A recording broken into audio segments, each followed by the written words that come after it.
হালিশহর পুরসভার 2 নম্বর ওয়ার্ডের প্রাক্তন তৃণমূল কাউন্সিলর তথা হালিশহর টাউন তৃণমূল সভাপতি প্রবীর সরকার একটি রাষ্ট্রায়ত্ত ব্যাংকের থেকে ঋণ নিয়ে সময়মতো পরিশোধ করতে না পারায় বড় পদক্ষেপ নিল ব্যাংক কর্তৃপক্ষ।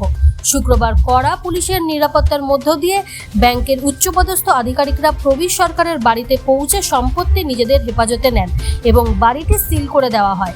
ব্যাংক সূত্রে জানা গিয়েছে, ঋণ পরিশোধ করতে না পারায় আইনি প্রক্রিয়া সম্পন্ন করেই এই পদক্ষেপ নিয়েছে ব্যাংক কর্তৃপক্ষ।